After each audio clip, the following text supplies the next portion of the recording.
Son las 8:34. Vamos a empezar inmediatamente nuestro panel de conversación y para ello saludamos a la editora general de nuestro departamento de prensa, Monserrate Rolano. ¿Cómo estás, Monse? Buenos días. Hola, buenos días. Y vamos a saludar también a nuestros panelistas el día de hoy. En primer lugar, saludamos al profesor de la Facultad de Filosofía y Humanidades de nuestra universidad, Miguel Urrutia. Bienvenido, Miguel. Muchas gracias por estar acá. Mucho gusto de verte nuevamente, y a Montserrat. Soy de Faxo, de Ciencias Sociales. Ah, Y que sea discúlpame, tanto Miguel. tiempo. Bueno, pero La están. última vez nos vimos allá, en la facultad. Sí, pues nos encontramos allá. Bueno, hay que decir para efectos de la confusión, no lo digo para disculparme, sino para explicar nomás que son facultades contiguas, ¿no? En el Exactamente. campus Juan Gómez Millas. Bueno, saludamos a toda la comunidad de la FACSO y de la Facultad de Filosofía y Humanidades. Aprovechemos de dar el saludo por dos. Y también a la presidenta del partido de la Federación Regionalista Verde Social, Flavia Torrealba. Flavia, bienvenida. Muchas gracias por estar acá. Muchas gracias por la invitación, Patricio. Saludo a Montserrat y por supuesto a Miguel, de la misma forma que a los auditores y auditoras que nos acompañan en esta mañana. Sí, pues bueno, saludar a Flavia, Miguel, por supuesto. El cambio de gabinete. Yo escuchaba el comentario de Patricio más temprano y lo suscribo, ¿ah? Yo también estoy un poco desconcertada respecto de lo que pasó ayer, por el momento, por las personas que salieron, las que no salieron. Cuesta encontrarle una lógica. Evidentemente, si se hizo ayer, en la antesala de la reunión del presidente con Chile Vamos, tiene que ver con una señal a ese sector. Me da la impresión, ¿no? Evidentemente hay un castigo hacia Revolución Democrática, al punto que ayer mismo en la tarde se anunció la renuncia de la directiva, cosa que todavía no sabemos cuándo se va a concretar. Pero aparte de eso, ¿qué interpretación pueden sacar de lo que ocurrió ayer, Flavia, así como en términos generales? Bueno, en primer lugar, siempre es necesario recordar la facultad exclusiva del presidente de la República para nombrar sus ministros, y esto que parece ya una frase muy manía, tiene que ver con la estructura de nuestro sistema presidencial. Todo el sistema está hecho para cuidar al presidente y para que el presidente como institución, digamos, sea bueno, protegida, por cierto. Y en esta facultad que tiene el presidente, a veces se habla más por los cambios que no se hacen que por los cambios que se hacen. Y claramente el presidente definió un esquema político que reafirmó ayer, y los cambios que hizo fueron para completar y para resolver algunos temas que estaban pendientes. Había una atención muy fuerte en educación, eh, y claramente había que terminar de cerrar el capítulo del Ministerio de Desarrollo Social. Por lo tanto, lo de cultura también era un tema que estaba pendiente, que conocíamos hace mucho tiempo. Por lo tanto no hubo cambios prácticamente, hubo solo completar la lista de asistencia. Y bueno, lo de Revolución Democrática, recordemos también que ellos están en un proceso de fusión de partidos. Se reunieron hace no demasiado tiempo todas las directivas de los partidos para manifestar la voluntad de fusionar los tres partidos en un solo partido amplio, del Frente Amplio.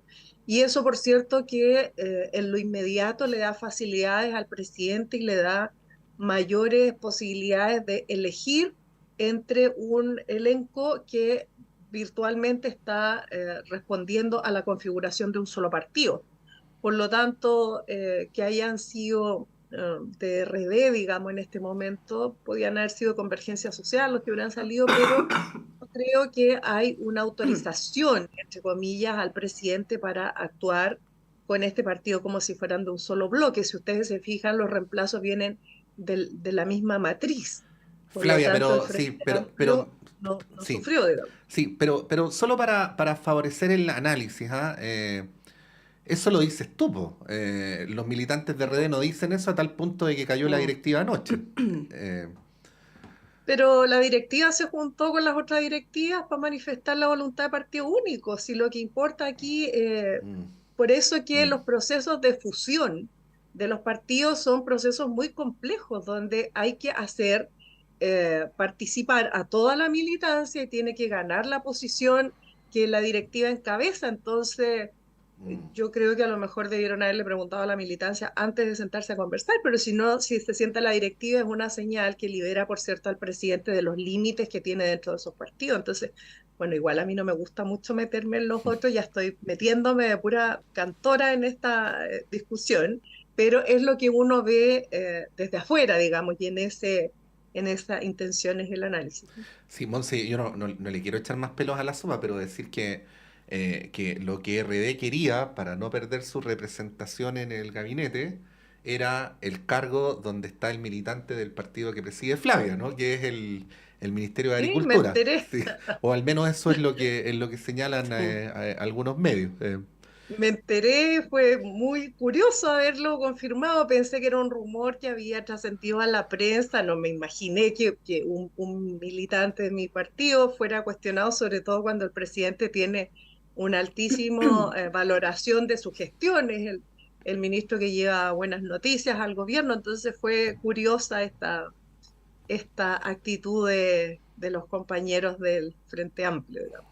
Sí, Esteban Valenzuela está bien evaluado en las encuestas y también, bueno, me imagino también por el presidente. Sí. Ahora, Miguel, viendo ya el panorama más macro, este declive de no solamente de Revolución Democrática, sino del Frente Amplio, la correlación de fuerzas al interior del gabinete y esta impronta, ¿no?, que tiene el gobierno ya no es segundo tiempo, es como cuarto tiempo, ¿no?, en este año y medio que lleva el gobierno. ¿Cuál es tu análisis más general respecto de este tema?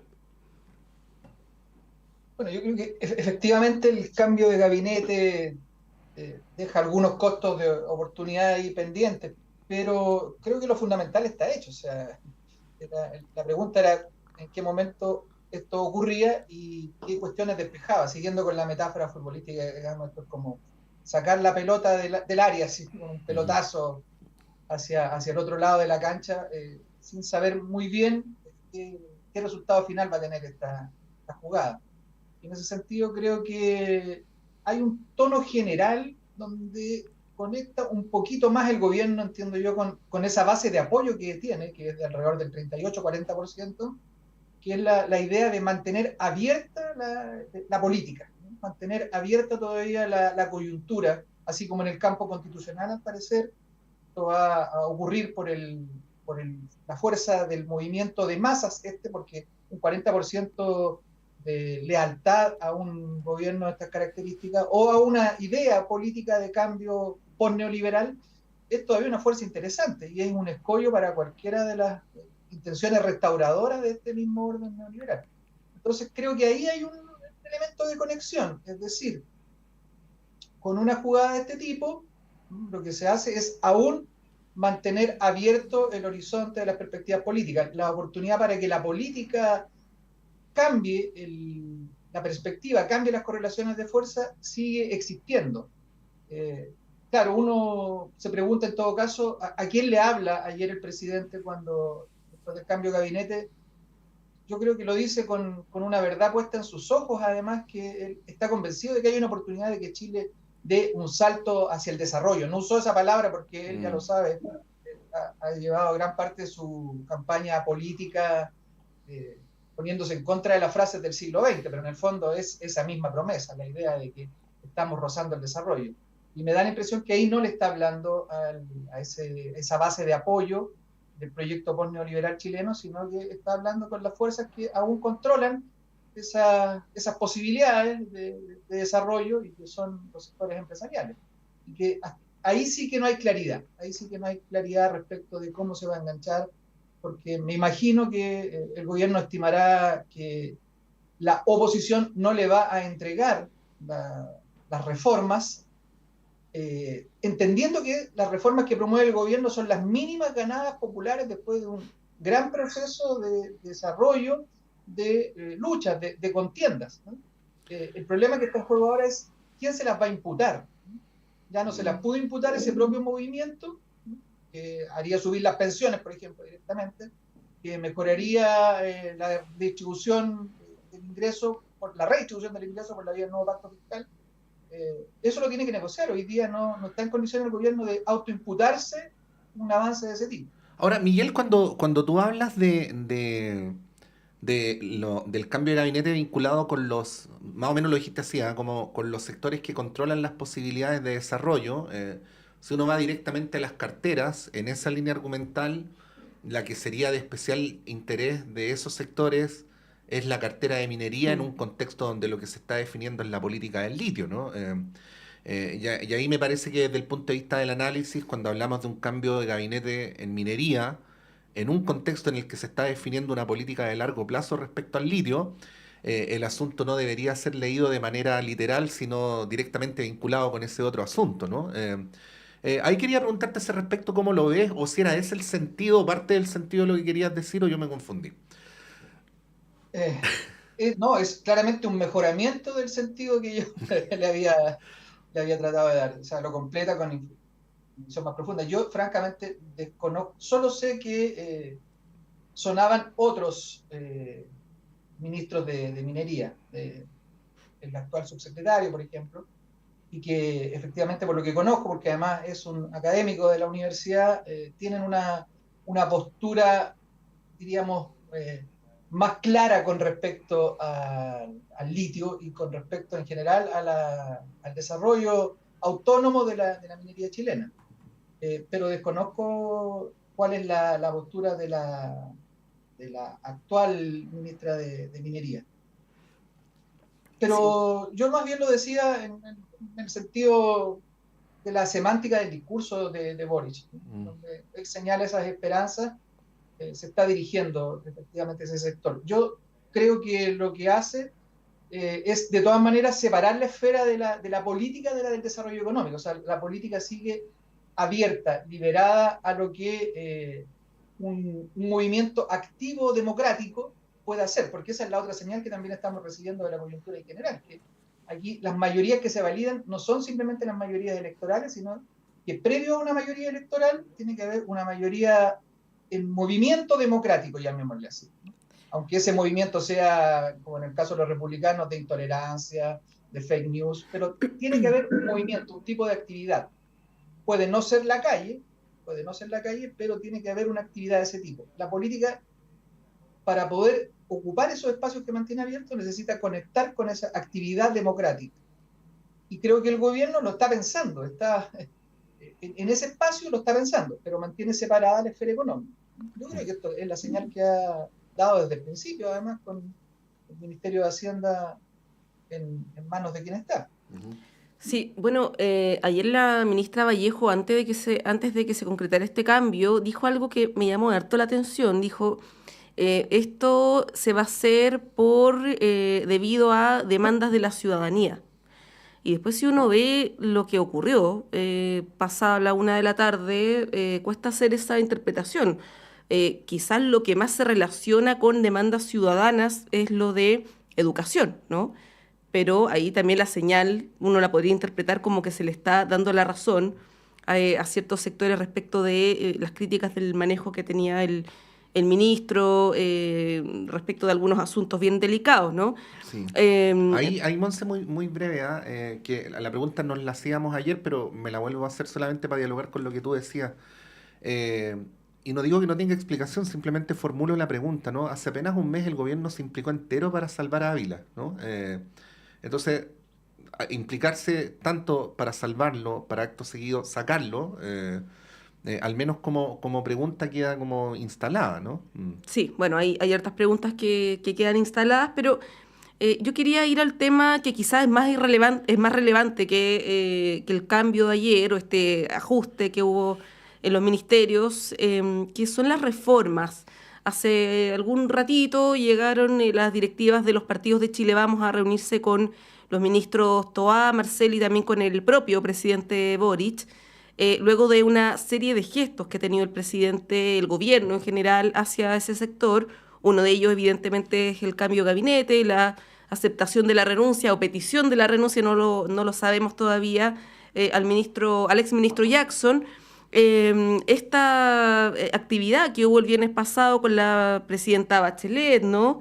El presidente Boric parece que está tirando toda la carne a la parrilla. Bueno, la invitación al expresidente Piñera a subirse al avión, ¿no? Para el cambio de mando en Paraguay. Hay una serie de gestos da la sensación que ya el gobierno se la jugó por completo y ahora la pelota está en la vereda de la oposición.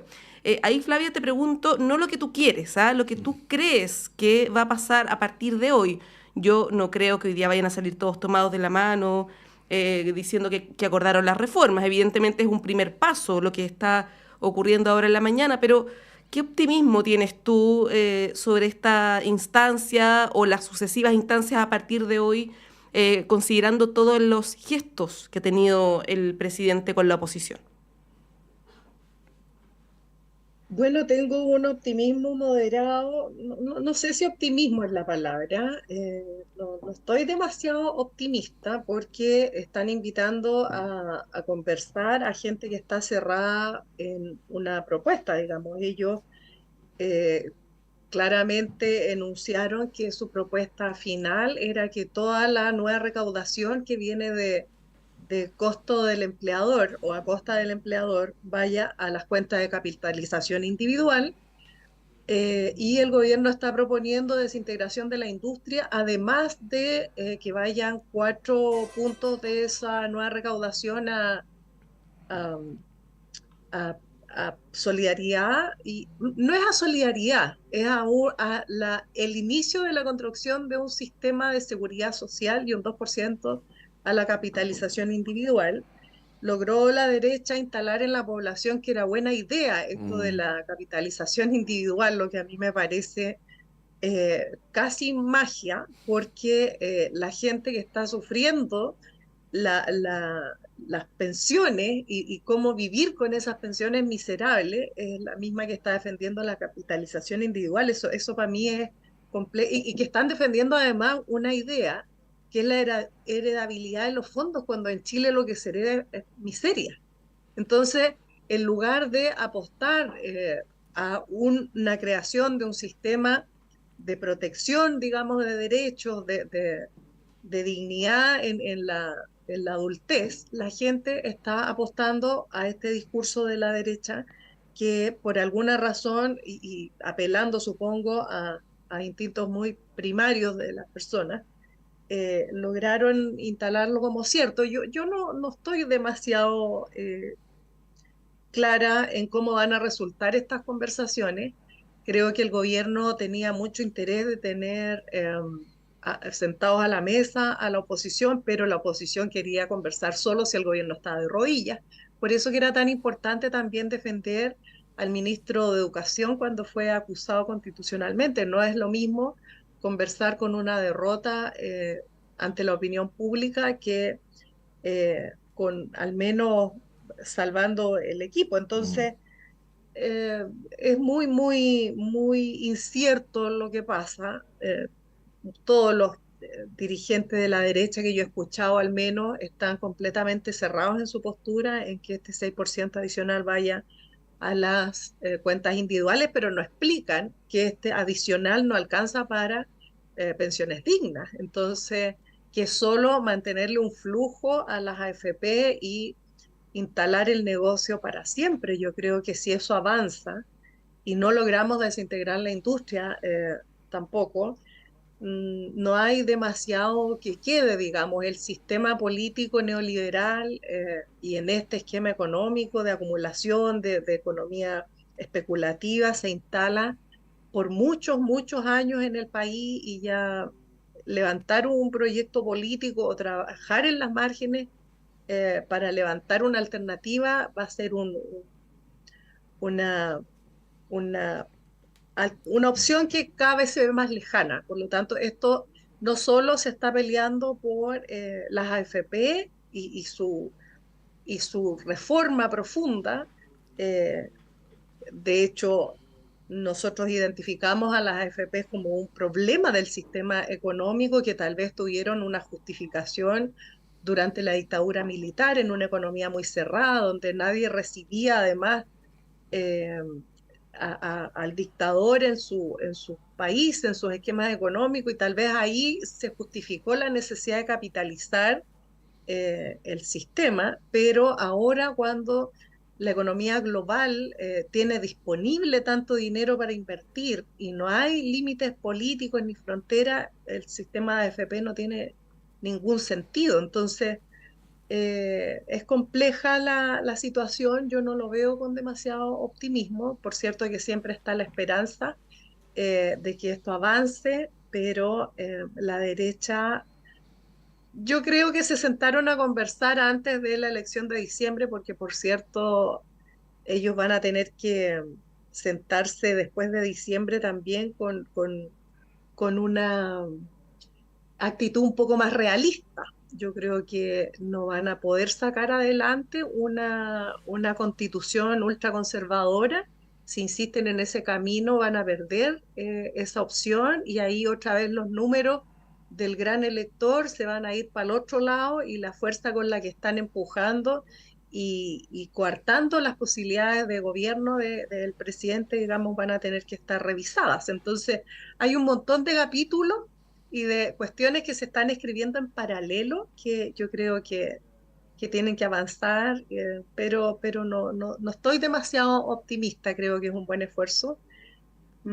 Sin duda, no es un buen panorama, digamos. Mm. Mm. Sí, bueno, Miguel, a mí por lo menos nunca me han convencido estos análisis pendulares desde el supuesto ideológico, ¿no? O sea, lo que quiero decir es que me resulta más o menos imposible que un electorado de izquierda se transforme en un electorado de derecha, ¿no? Más bien debe haber otras razones por las cuales fluctúa la votación. Y lo digo como introducción a la pregunta y también como continuación de lo que decía Flavia respecto a la eventualidad de diciembre, porque esta nueva versión de la oposición de derecha, que es más dura, es una versión que se inaugura en la tarde-noche del 4 de septiembre del año pasado, ¿no? Y que de alguna manera se ha mantenido a lo largo de los meses y luego, por supuesto, del resultado de la elección de consejeros constitucionales. Pero bueno, esto de alguna manera se ha transformado en una inercia para todo el sistema político que no se ha logrado deshacer, ¿no? Y ahí quería preguntarte cómo lo ves, porque parecen ser tiempos en los cuales ideas como las que se supone que el gobierno representa son más difíciles de imponer, son más difíciles de transformar en mayoría social, política, bueno, para qué decir parlamentaria, en fin. ¿Cómo ves ese dilema, no? Y te lo pregunto, no quiero echar demasiados elementos a la sopa para no enredar, pero estamos también en un contexto regional donde nos preguntamos de qué laya son las preferencias electorales de la ciudadanía, ¿no? Y de qué manera eso determina el debate político. La moderación del optimismo, yo creo que, bueno, es lo natural en estas circunstancias, porque uno se define en relación al optimismo, y en este sentido estoy totalmente de acuerdo con Flavia, porque aquí hay urgencias del mundo popular que atender. En ese sentido, uno no puede hacer el análisis puramente desde la política como correlación de fuerzas, como gestión de algunas cuotas de poder. Hay verdaderamente en juego necesidades de la sociedad chilena que son urgentes. Pero, como tú bien lo dices, Patricio, hay además de esto una atmósfera política que está marcada por la impronta, ¿cierto? Por el ánimo que se instala a partir del 4 de septiembre del año que tú señalas, ¿cierto? Del rechazo. Si no estoy mal evocando, digamos, el momento. Y eso sí pienso que cambia en este momento. En primer lugar, porque no comparto totalmente que sea más difícil o no instalar las ideas de izquierda, puesto que una parte fundamental de esa idea de izquierda ha sido también siempre la perspectiva de radicalización de la democracia, es decir, de traspasar la responsabilidad a las mayorías efectivas. Yo diría que este es un momento propicio para eso. ¿En qué sentido? Que las grandes mayorías comprenden que lo que está en juego en la reforma es técnicamente muy intrincado y que por lo tanto es bastante improbable que esa condición compleja que quieren atender la reforma sea resuelta desde una esfera política que es muy deficiente a los ojos de toda la población. Es decir, cualquiera sea la solución que se encuentre para las reformas hoy día, me da la impresión que las grandes mayorías la evalúan como una especie de solución provisoria, pero no le creen en el largo plazo, ¿no? Es una especie de pan para hoy y hambre para mañana, ¿no? Y que lo que se estarían peleando hoy día los políticos es quién se adjudica ese pan para hoy. Digo que esa es la visión general, ¿no?, de la sociedad. No hay confianza en la esfera política para que pueda resolver este problema, más sí tiene la urgencia de poder contar con estos recursos que se derivarían de las reformas que está poniendo en juego el gobierno. Y eso puede generar este espacio, una especie de pedagogía activa, donde las mayorías populares también van formándose una idea que no es solo de adherir o a la derecha o a la izquierda, sino una idea de cómo interviene permanentemente, cómo se hace una cultura política respecto de materias que son permanentemente sensibles. Es decir, hoy día podemos mejorar las pensiones de una determinada manera, pero va a depender en el fondo del movimiento de masas, si ustedes me permiten llamarlo de esa manera, que esto sea sustentable o no. Creo que esa sensación de que la sustentabilidad se la da la sociedad chilena, no el diseño político que se haga, es una cuestión importante de trabajar.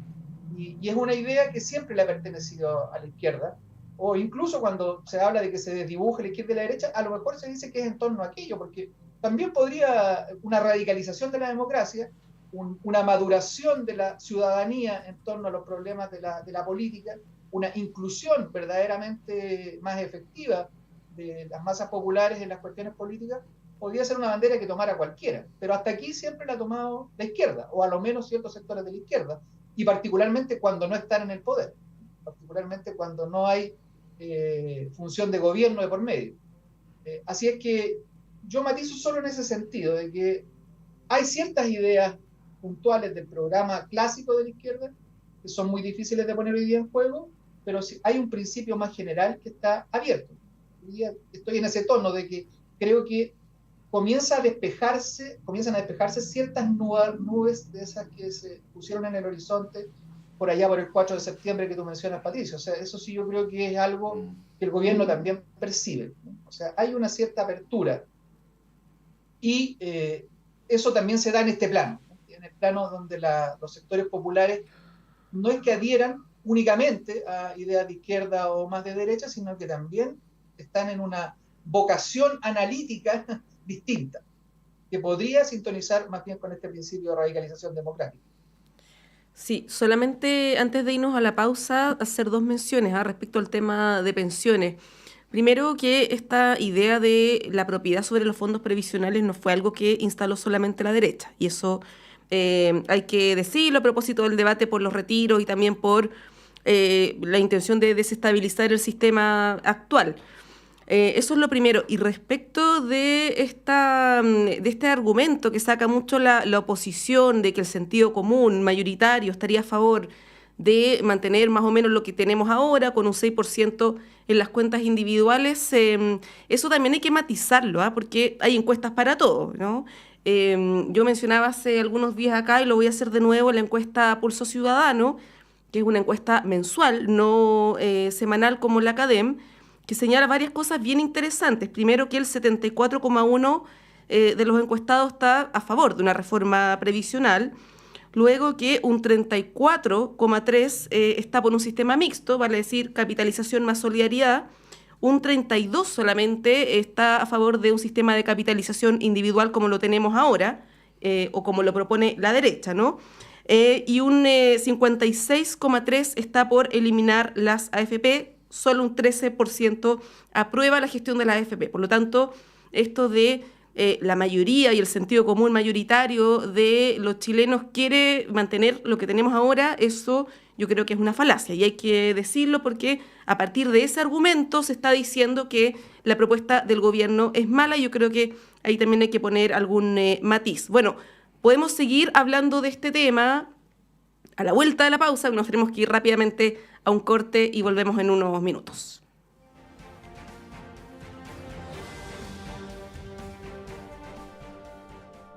Seminario a 50 años del golpe de Estado y del inicio de la dictadura en Chile. Diversas e importantes personalidades exponen y moderan en este ciclo de reflexiones desde la historiografía a realizarse desde el lunes 28 y hasta el jueves 31 de agosto desde las 9:30 horas. Conscientes de la responsabilidad social que tiene la historia, las instancias organizadoras han propuesto este espacio como punto de encuentro, participación, intercambio y discusión respecto al quiebre de la democracia en nuestro país. Organiza el Departamento de Ciencias Históricas de la Universidad de Chile, junto a los principales departamentos de historia del país. Mayor información en el sitio web filosofia.uchile.cl.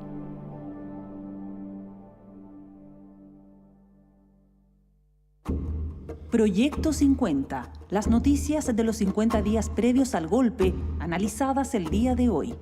Un repositorio realizado por el equipo Proyecto 50 y transmitido por Radio Universidad de Chile. De lunes a viernes a las 14 horas y los fines de semana a las 16 horas. Escúchanos en el 102.5 FM y radio.uchile.cl.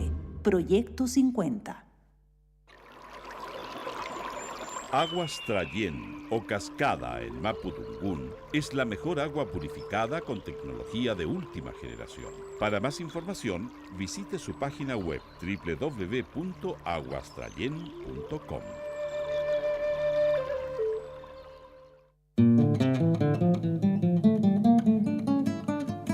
Este sábado 19 de agosto a las 18:30 horas se presenta nuevamente en Sala Máster el grupo chileno Meulén. Celebrando 14 años de carrera y con una formación que incorpora 2 nuevos integrantes, el grupo Meulén regresa a este escenario para reencontrarse con su público y para compartir un repertorio que, manteniendo su impronta, incorpora nuevos temas con interesantes arreglos vocales e instrumentales, a los que se sumará más de alguna sorpresa.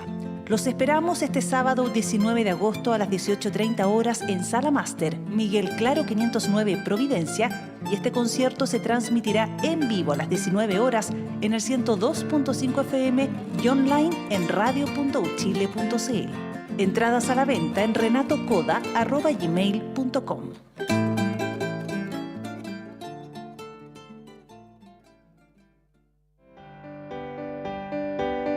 Radio Universidad de Chile los invita a escuchar Herencia y Coherencia, historias que cambian vidas, un programa del Centro Desarrollos Sistémicos CERVAL, conducido por Susana Muñoz Aburto. Escúchenos todos los sábados de 14 a 15 horas en el 102.5 FM Radio Universidad de Chile.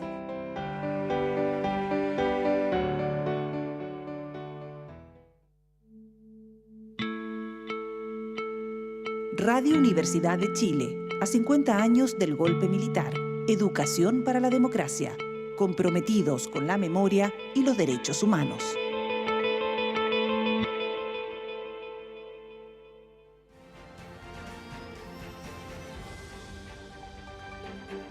El Departamento de Prensa de Radio Universidad de Chile trabaja para mantenerlo informado.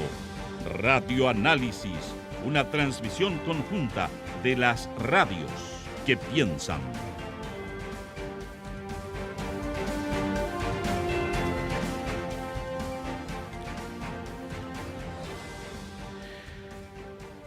Son las 9:08 de la mañana. Continuamos en Radio Análisis con Montserrat Rolano desde el estudio de Radio Universidad de Chile y por supuesto con Miguel Urruti y Flavia Torrealba en el panel de esta mañana.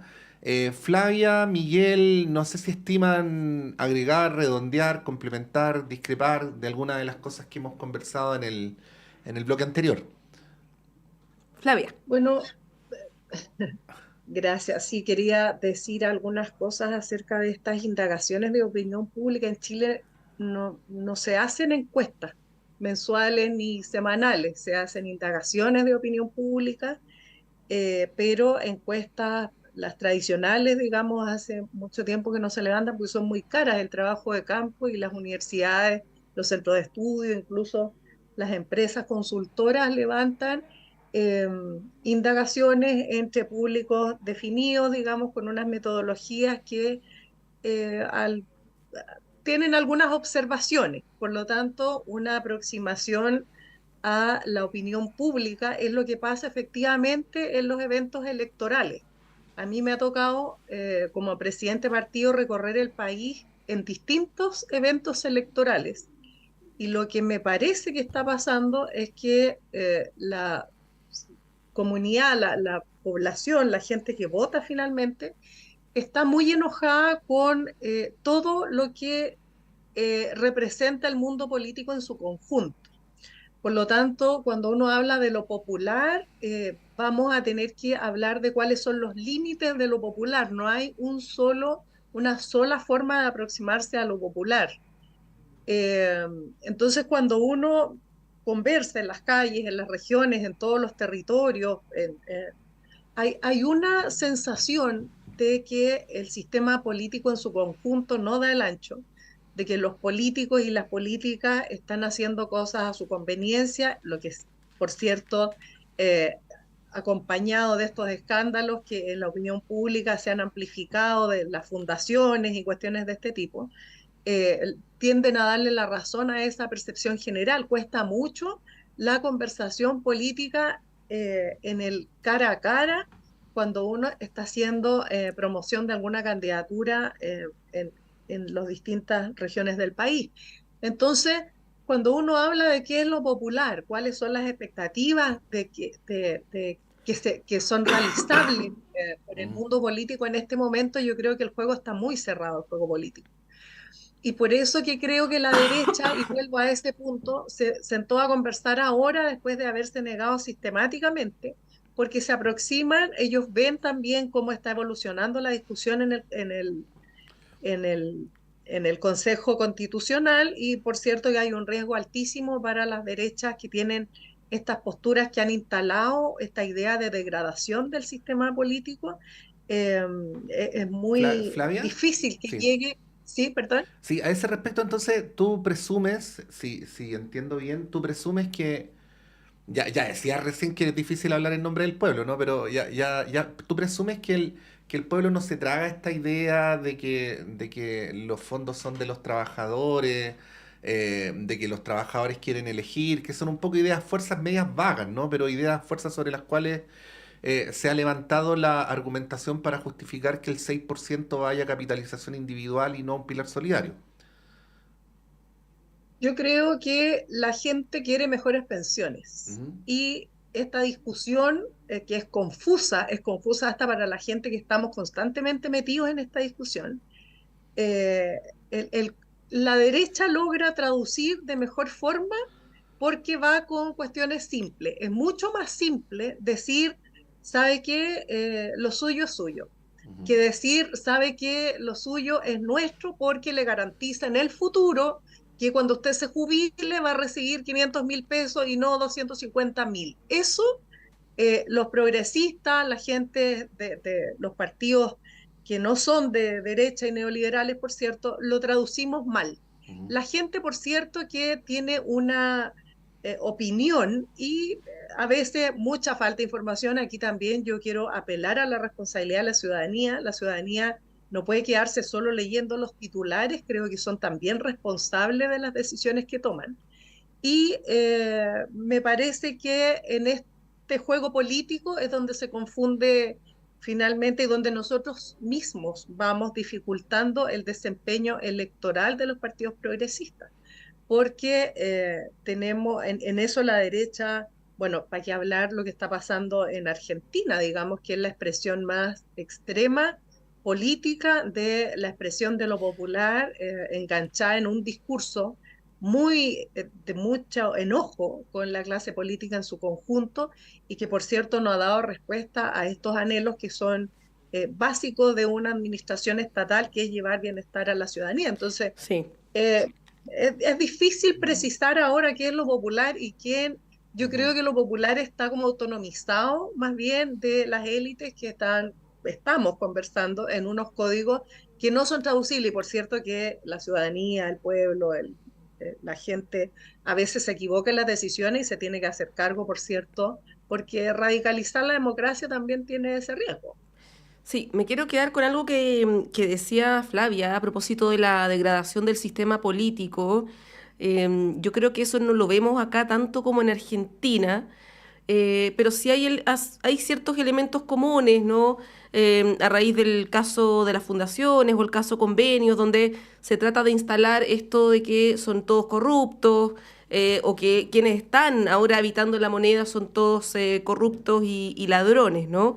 Cosa que, lo hemos dicho aquí, no es así, y por lo demás el tema afecta a varios partidos, no solamente a los oficialistas. Bueno, a propósito de las encuestas, Miguel, tú conoces más del tema como sociólogo, pero recién citaba la encuesta Pulso Ciudadano, ahora voy a citar la Criteria de la semana pasada, que planteaba que una de las principales preocupaciones de los chilenos y chilenas no solamente son las demandas sociales como salud, pensiones, seguridad, sino que también se sumó la corrupción. Estaba, de hecho, en los primeros lugares.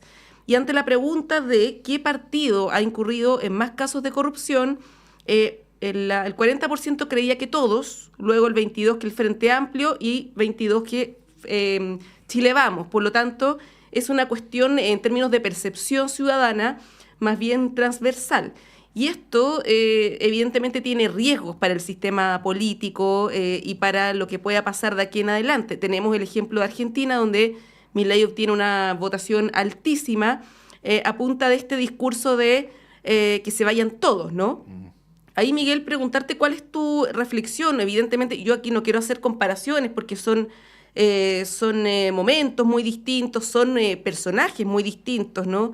Más allá que José Antonio Kast le dio su apoyo explícito a Milei, son totalmente distintos. Pero ¿cómo lo ves respecto de las implicancias que podría tener la agudización de un momento político tan complejo como en el que estamos? Bueno, en primer lugar, respecto de estos sondeos de opinión pública, como bien dice Flavia, porque encuestas en sentido técnico no son, aunque hay que reconocerles una virtud. La base muestral con la que trabajan es ciertamente muy limitada para el negocio que están haciendo en este minuto. Un negocio totalmente espurio, que es como la opinión pública fina, ¿no? Todos estos detalles, eso depende de cómo se estructure la pregunta, ustedes lo han dicho, y eso funciona para lado y lado. Pero es cierto que estos procedimientos muestrales, a la hora de predecir algunas situaciones más generales, como los resultados electorales, funcionan, pese a que no tengan el mecanismo de la encuesta canónica. Y es parte también de este negocio de producción de argumentos para la política, porque en algún minuto tienen que resguardarse las encuestas de opinión. Y yo lo digo con total humildad, porque yo fui de los que pensé que estaban tan equivocadas las encuestas de opinión que, por ejemplo, tampoco eran capaces de predecir comportamientos electorales más generales. Ahí, cuando la población es conducida así efectivamente hacia ese momento de decisión, porque esto no es blanco y negro, o sea, la población no va a decidir acerca de la reforma, pero sí decide algunas cuestiones muy genéricas, muy superestructurales a través de las elecciones, y en ese caso las encuestas tienen una cierta capacidad predictiva. Por ahora funcionan de esta otra manera, ¿no? ¿Cierto? Como lo ha señalado Flavia, muy espuriamente tratando de respaldar argumentos de uno y otro sector que más bien dependen del arte de la pregunta, de qué es lo que se está preguntando y cómo se configura aquello. Y respecto a esta comparación con Argentina, bueno, hay varios temas y yo he estado particularmente disperso hoy día. Creo que sí hay algo allí del sentido común, cual hablaba Flavia también antes. Se podría traspasar, o sea, esta furia contra la indolencia por una parte, contra la indolencia de los sectores de élite, y por otro lado contra la crueldad exhibida por los medios de comunicación respecto de los hechos sociales, particularmente la violencia delictual. Entonces hay ahí una retroalimentación de la crueldad escenificada, sobre todo puesta en el campo de la delincuencia, a través de los medios de comunicación, y esta furia que nace y que no se dirige contra los políticos exclusivamente, busca canalizarse también, pero esa furia tiene el peligro de traducirse nuevamente en crueldad. O sea, lo que se pide es un trato más cruel también con la delincuencia. Y eso ciertamente que cierra algunas de esas posibilidades, como bien lo indicaba Flavia, también acá me adhiero a eso. Yo no quise hacer un llamado populista en esto de radicalizar la democracia. Digo que hay un elemento allí, un elemento posible también para incrementar las posibilidades de la política. Ahora, yo entiendo que no se puede hacer política sin hacer esta pregunta falaz, porque obviamente falaz es una adjudicación de que hubiera un sentido común. Es como si el pueblo pudiese constituirse como sujeto y decir, yo lo que quiero es esto. Y además como si lo que constituyese a esos sectores populares o a ese pueblo fueran solo sus expectativas y no sus capacidades. Yo más bien estoy en la postura de que lo que constituye ese movimiento de los sectores populares, lo que lo podría hacer un sujeto político, es la articulación de sus capacidades y no solo de sus demandas. Pero también hay que ser realistas, no se puede hacer política sin imaginarse a este pueblo como un conjunto de demandas y un conjunto de expectativas, porque hay una capa de realidad de lo popular que funciona de ese modo. El problema es cuándo la política va a conectar también con ese otro gran trasfondo, con ese iceberg sumergido que son las capacidades del mundo político.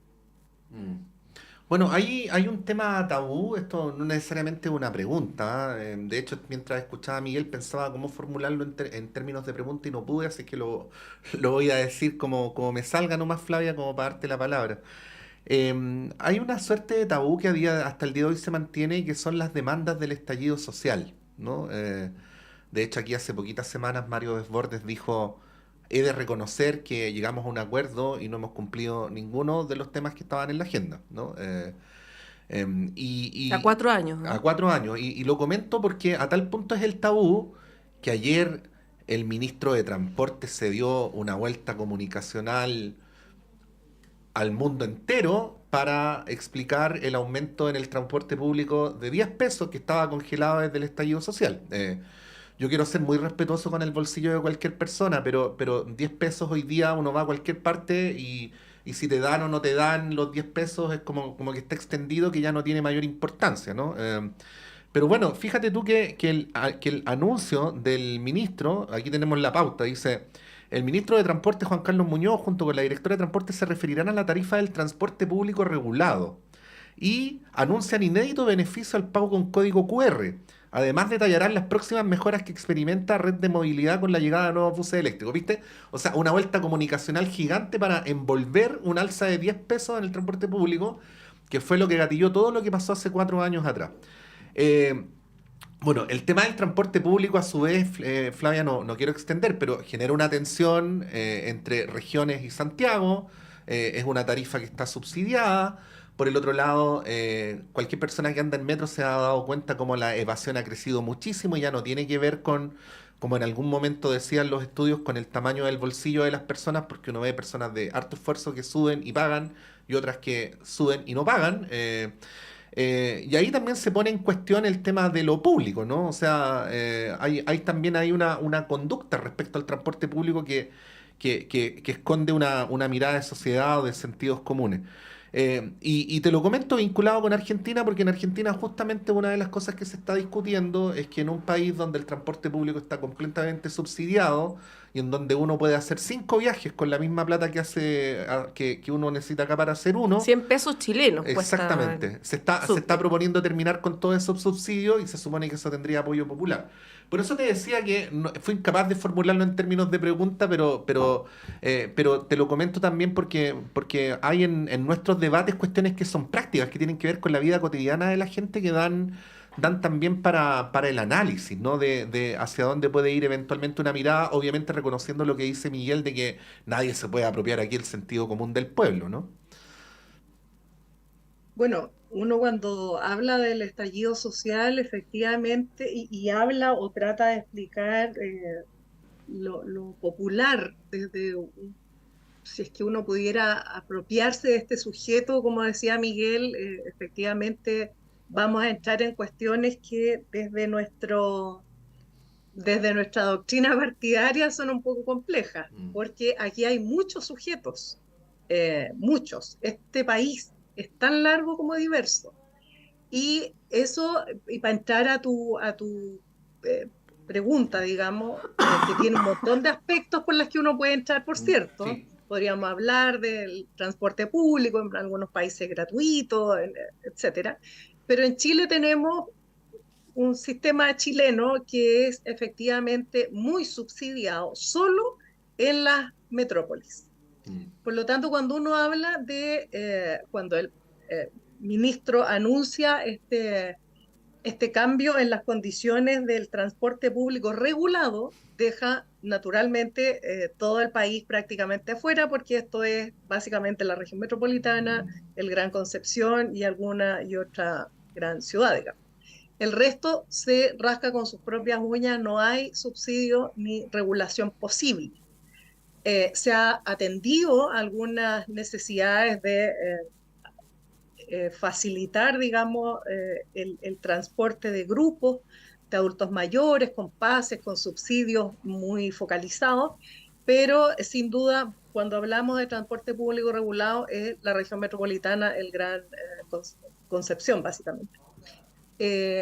Por lo tanto, ahí uno se empieza a preguntar también cosas, y en regiones nos pasan cosas con estos subsidios. ¿Qué hubiera pasado si este sistema, este Transantiago, no se hubiera llevado a cabo con la plata que se ha metido al sistema de transporte público regulado en las regiones metropolitanas?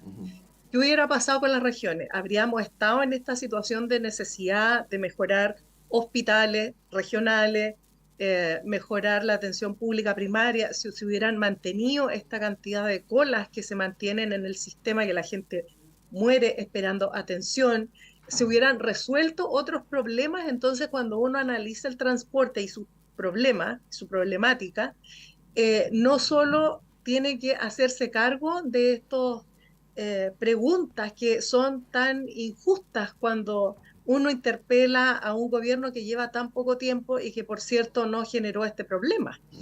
Pero hay que hacerlas porque sin duda que hay una situación de desigualdad entre las regiones metropolitanas y las regiones que no están en este esquema. Ahora, Flavia, lo más paradójico es que es un subsidio bastante raro, porque a pesar de que está subsidiado, tenemos en Santiago el transporte más caro de América Latina. Entonces, así es. De hecho, por cierto, se trató, Jaime Mulet, el diputado Jaime Mulet de la Federación Regionalista Verde, logró sacar adelante una ley espejo para al menos a las regiones allegarle ciertos recursos que fueran a compensar un poco este desangre que se produce para el sistema de transporte público en las regiones metropolitanas desde los subsidios, qué sé yo. Pero también tenemos que hablar necesariamente, cuando uno habla de transporte, de cuál es la actitud de evasión que tiene la gente. ¿La gente está evadiendo por necesidad de su bolsillo o porque está enojada con el sistema y es una forma, como decía Miguel, de vaciar un poco esta violencia que se genera cuando se percibe en relación al Estado y el poder? Tenemos que preguntarnos, ¿podemos seguir nosotros con este sistema sin hablar de la necesidad de impulsar o de fortalecer un sistema público de transporte? Porque cuando hablamos necesariamente de crisis medioambiental, de ebullición global, tenemos que hablar también de la utilidad del sistema de transporte y los aspectos de este que hay que defender. Entonces, se van a justificar los subsidios al transporte para que la gente, y se van a encarecer al mismo tiempo los costos de transporte particular para que la gente se traslade y entienda que las opciones son el transporte público o el Estado, por cierto, a llegar o acercar los servicios a los territorios que se habitan. Por lo tanto, si no logramos avanzar rápidamente en la idea de ciudad inteligente, donde todo quede a no más de 20 minutos caminando, tenemos que entrarle al subsidio al sistema de transporte. ¿Qué va a significar eso en términos políticos, en términos de opinión pública? ¿Qué es lo que vamos a dejar de pagar para favorecer cuestiones como el transporte? ¿Se puede seguir manteniendo este esquema de subsidio para empresas privadas? ¿Es eso ética y moralmente aceptable, postergando, como te decía antes, otras necesidades que son vitales y de urgencia? Entonces, hay un montón de cuestiones en las que este gobierno va a tener que entrar, que no son su responsabilidad, pero por esas cosas de la historia y del devenir humano, a este gobierno le ha tocado enfrentar los problemas generados por 30 años de no resolver problemas o resolver problemas temporalmente que han generado otros problemas. Cuando uno habla de los 30 años y del deterioro de lo colectivo y de abrazar este sistema neoliberal, estamos hablando de estas cosas, que llega un gobierno progresista y las expectativas puestas sobre ese gobierno progresista son de tal magnitud que en un periodo de 4 años y además el contexto político en el que nos movemos es imposible de resolver y de estar a la altura de la expectativa. Entonces, se abren temas muy difíciles con todo. Ahora, solo un apunte, Montserrat, y perdona que abuse. Sí, nos tenemos que ir, por eso. Sí, lo sé. Solo decir que además de anunciar que sube la tarifa del transporte regulado en 10 pesos, también hay un anuncio de que hay un límite de dinero que se destina al 38.000 pesos, sí. Que si uno gasta 38.000 pesos en el mes en transporte público, luego todos los demás viajes son gratis. Ahora hay un porcentaje que es menor, que gasta esa cantidad de plata al mes. Bueno, esperemos que, como dice Flavia, las discusiones que están pendientes se puedan resolver, no por el bien de este gobierno, sino que por el país, y para poder avanzar en otros temas como transporte, como salud, que es algo que está pendiente, que se comprometió el gobierno a avanzar en una reforma más de fondo del sistema de salud, y evidentemente si es que no se resuelve previamente el tema previsional y tributario, no se puede avanzar en lo otro. Así que esperemos que haya un entendimiento, como decía, por el bien del país. Nos tenemos que ir a la pausa, son las 9:31, hacemos un breve corte y nos encontramos en unos minutos.